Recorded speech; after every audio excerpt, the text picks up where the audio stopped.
Hi guys, let's talk about happiness today.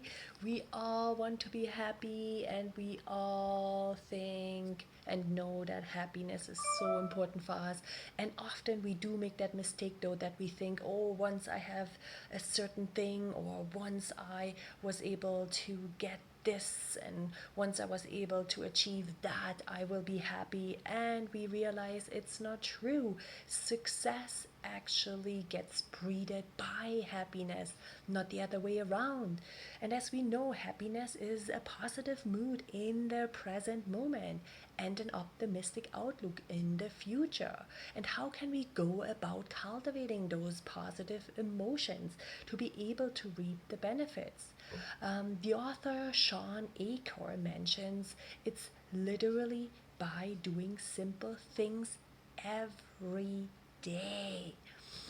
Meditating, having something to look forward to every day, being committed to doing a conscious act of kindness every day, infusing positivity into the surroundings every day. And that doesn't mean we have to pretend feeling good all the time, but just training our brain to focus on the good and what we can take out of this situation, even if we are feeling down, will help us create that happiness, knowing we are doing it on a consistent basis. Another way is exercising, consistent exercising, feeling good about ourselves, spending money on experiences versus stuff, doing the things we are good at, even if it's just small little things. If we can focus even on small little things every day, although being busy, we can maintain that state of happiness. So in school, it's really about acknowledging homework well done or helping or encouraging your peers. Because we all have only an infinite amount of resources in our brain, so we can use those finite resources to focus on pain and negativity or positive things.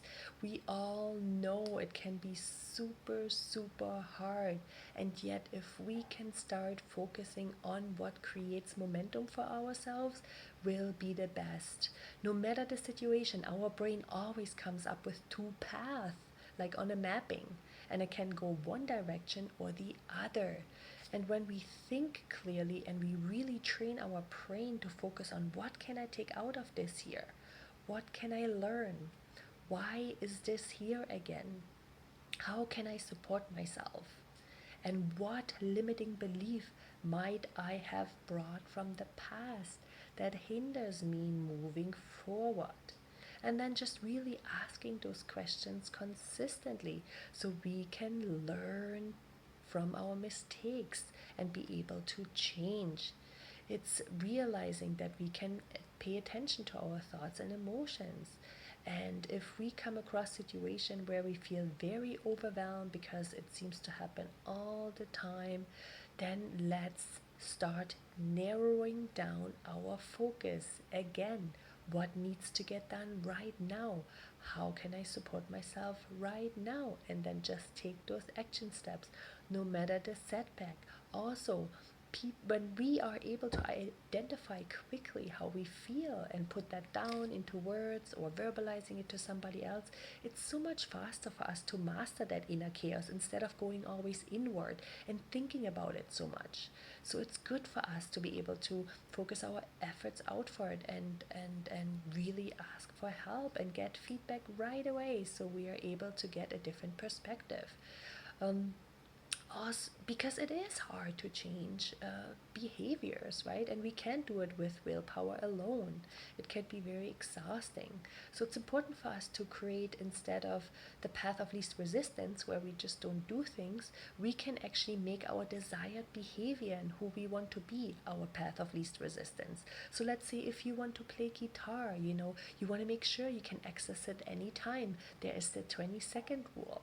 So everything that you can do under 20 second is successful. So if you put your guitar away in the closet, it will be much harder for you to bring up that willpower to actually play it. But if you're able to leave it somewhere where you can access it right away and even just play those 2 to 5 accords, you will be so much easier to actually create that learning of playing the guitar. The same if you go to the gym, put all these clothing out there the night before, make it as easy as possible for you so that you can, in between those 20 seconds, create that success, take whatever you need or whatever you need to do, and move forward and actually do that action.